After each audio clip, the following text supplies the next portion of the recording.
जुन्नर तालुक्यातील 14 नंबर येथील कला केंद्रात पहाटेच्या सुमारास गोळीबाराची घटना घडली आहे। कार्यक्रमाची बारी लावण्याच्या वादातून हा प्रकार घडला। नारायणगाव पोलीस स्टेशनमध्ये याबाबत गुन्हा रजिस्टर नंबर 191/2026 दाखल करण्यात आला आहे। फिर्यादी अक्षय अनिल धोंगडे राहणार वारुळवाडी जुन्नर यांनी दिलेल्या फिर्यादीनुसार आज दिनांक 8 ऑगस्ट 2026 रोजी पहाटे 4:30 ते 4:50 दरम्यान मौजे कांदळी येथील तुळजाभवानी संस्कृती कला केंद्र येथे हा प्रकार घडला। आरोपी 1 कोळेकर, 2 अण्णा, 3 चिनू आणि 4 एक अनोळखी इसम। फिर्यादीच्या म्हणण्यानुसार कार्यक्रमाची तिसरी बारी न लावल्यानं आरोपींनी बारी मालकीन मनीषा, फिर्यादी आणि कामगारांना शिवीगाळ, दमदाटी आणि धक्काबुक्की केली। यावेळी एका आरोपीनं जवळील पिस्तल काढून फिर्यादीवर फायर केला।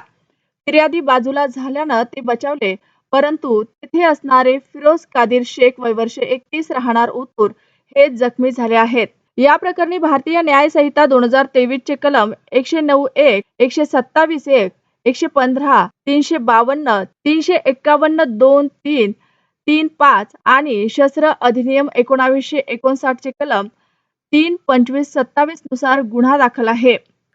गुन्ह्याचा पुढील तपास पोलीस उपनिरीक्षक पाटील हे करत आहेत। आरोपी अद्याप फरार आहे। जुन्नर टाइम्स, नारायणगाव। आपण आलो आहोत नारायणगाव पोलीस स्टेशन येथे। तुळजाभवानी कला केंद्रावर पहाटे 5:30च्या दरम्यान जो गोळीबार झाला त्या संदर्भात चौकशी कामी आम्ही वरिष्ठ अधिकाऱ्यांची भेट घेतली। जुन्नर तालुक्याचे DYSP पाटील साहेब यांना आम्ही भेटलो।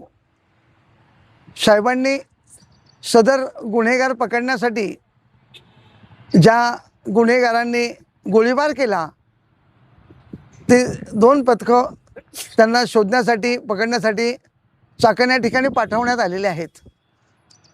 आणि पाटील साहेबांच्या बोलण्यातनं आम्हाला बी पॉझिटिव्ह म्हणजे पॉझिटिव्ह सगळं आले की ज्या इथून पुढच्या ज्या काय जुन्नर तालुक्यात ज्या घटना घडतील अवैध मार्गाने त्यांच्यावर कडक कारवाई केली जाईल असे पाटील साहेबांनी आम्हाला आश्वासन दिले।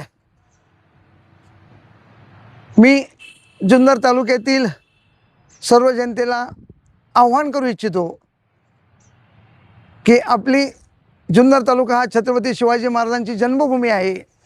या जन्मभूमीमध्ये जे आता 2 कला केंद्र चालू आहेत ती दोन्ही कला केंद्र बंद झाली पाहिजेत ही आपली शेवटची मागणी आहे। धन्यवाद।